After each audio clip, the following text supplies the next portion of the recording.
সম্মানিত দর্শক মন্ডলী সকলে কেমন আছেন? আশা করি আল্লাহ পাক সকলকে ভালো রেখেছেন। আলহামদুলিল্লাহ আমরাও ভালো আছি। আজ আমার বাংলাদেশে পবিত্র ঈদ উল ফিতর অনুষ্ঠিত হয়েছে। But without United state of Chandpur, যেখানে আজকে ঈদ উল ফিতর অনুষ্ঠিত হয়নি, হয় তারা গতকালকে ঈদ উল ফিতর উদযাপন করে ফেলেছে। কেন? ছোট্ট একটা দেশ, একই দেশে বাস করে এক অঞ্চলের মানুষ একদিন ঈদ করছে, আরেক অঞ্চলের মানুষ আরেকদিন ঈদ করছে। কেন? কিভাবে সম্ভব? এটা হুট করে কিন্তু হয়নি। চাঁদপুর যে ঈদ পালন করছে বাংলাদেশের একই দেশে থেকে একদিন আগে, এটা কিন্তু হুট করে হয়নি। আমরা যদি একটু পিছনে ফিরে যাই 1928 সালের দিকে, 1928 সালের দিকে সারদা দরবার শরীফের পীর সাহেব মাওলানা ইসহাক চৌধুরী, তিনি তখন থেকে এই নিয়মটা চালু করেছে। অবশ্যই সেই সময় মিডিয়ার এত আনাগোনা না থাকার কারণে আমরা বিষয়টা বুঝতে পারিনি। এখন এটা ব্যাপক আলোচিত, প্রচলিত এবং সকলের দৃষ্টির সামনে চলে এসেছে।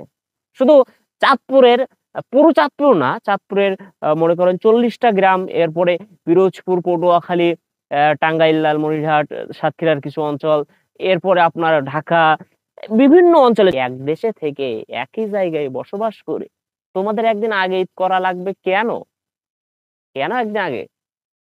রাসূল করিম সাল্লাল্লাহু আলাইহি সাল্লাম বলছেন যে তোমরা চাঁদ দেখে রোজা রাখো, চাঁদ দেখে রোজা ভাঙো, ঈদ করো। তাহলে বাংলাদেশের মানুষ কেউ চাঁদ দেখতে পারলো না, তোমরা একদিন আগে সৌদি চাঁদ দেখেছে, তোমরা সেই চাঁদ দেখে তোমরা ঈদ করে ফেলছো। কেন ভাই?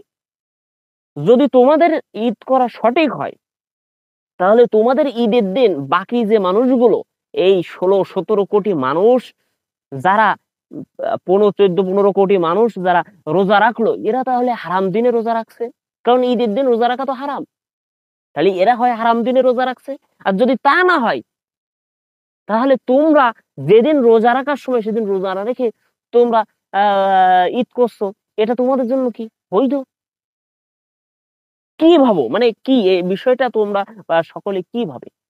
অধিকাংশর মতে, তাদের এই আলেমদের মতে, অনেকের মতে আসলে তাদের এই কাজটা শরিয়ত সম্মত নয়।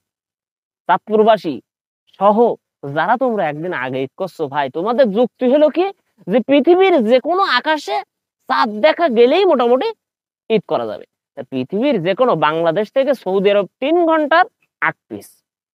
তোমরা যদি সৌদি আরবের সাথে চাঁদ দেখি পরে ঈদ করো, তো সৌদি যখন ইফতার করে তখন ইফতারি করো না কেন? সৌদি যখন সেহরি করে তখন সেহরি করো না কেন? হ্যাঁ, যখন শোনো এই পৃথিবীর ভৌগোলিক অবস্থান, আহ্নিক বিষয়, এটা তো এক না ভাই। কখনো পৃথিবীর এক প্রান্তে দিন, কখনো রাত, কখনো মিডিল, মানে এক টাইম তো হবে না। ভৌগোলিক অবস্থান তো একরকম না। এইটা তোমরা কেন বুঝতে পারছো না? হ্যাঁ, এইটা কেন বুঝতে পারছো না? কেন তোমরা বলছো ভাই যে পৃথিবীর যে কোনো জায়গায় চাঁদ দেখলে, তোমরা থাকছো বাংলাদেশে, এখন সৌদি আরবরা চাঁদ দেখে ফেলিস বলি তোমাকে ঈদ করতে হবে? হ্যাঁ, ঈদ তোমাকে করা লাগবে। এই একদিন পরে সবাই মিলে ঈদ করলি তোমাদের কি আহামরি সমস্যা হইতো? আবার ঈদ তোমরা রোজা একদিন আগে করছো, ঈদ একদিন, তোমরা চাঁদ দেখছো না, কিছু না। চাঁদ তোমরা চোখে দেখছো না, কিচ্ছু না। রাসূল করিম সাল্লাল্লাহু আলাইহি সাল্লাম বলেছেন যে তোমরা চাঁদ দেখে রোজা রাখো, চাঁদ দেখে রোজা ছাড়ো এবং চাঁদ দেখে ঈদ করো। যদি মনে করো চাঁদ দেখতে সমস্যায় আকাশ মেঘাচ্ছন্ন হয়, তাহলে তোমরা রোজা 30টা করো, একদিন বাড়াই দাও। কিন্তু তোমরা কি করছো? চাঁদ না দেখি ওই কোনে সৌদি দেখেছে, টুক করে তোমরা তাকে সাথে ঈদ করে ফেলছো। প্রায় অর্ধ লাখ মানুষ বাংলাদেশে এখন, এই তোমরা এই এই শুরু করেছো। তোমরা তো ভাই বলছো যে না আমরা ঐক্য সৃষ্টি করতে চাচ্ছি, আমরা সকল বিশ্বের মানুষ একসাথে ঐক্য সৃষ্টি করি, একসাথে আমরা এই কাজ আনন্দ উপভোগ করতে চাচ্ছি। তোমরা তো ভাই ঐক্য সৃষ্টি করছাও না ভাই, তোমরা তো এই ছোট্ট একটা দেশের মধ্যে বিভক্ত সৃষ্টি করে ফেলছো। কেউ একদিন আগে, কেউ একদিন পরে। কেন ভাই?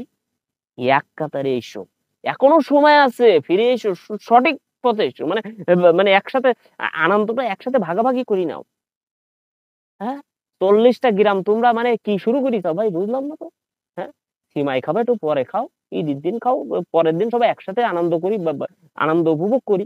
তোমরা একদিন আগে করছো, তুমি একদিন আগে ঈদ করছো, তোমার বাড়ির পাশের লোক পরের দিন ঈদ করছে, তাহলে কি হলো বিষয়টা? ঐক্য একতা কি হইলো? এটা নিজেদের মধ্যে একটা বিভেদ দ্বন্দ্ব সৃষ্টি হয়ে গেল। এখনো সময় আছে। সবাই এই আনন্দকে, ঈদের আনন্দকে একসাথে মিলেমিশে ভাগাভাগি করে নিয়ে একসাথে ঐক্যবদ্ধ ঐক্য সুরে গড়ে তুলি।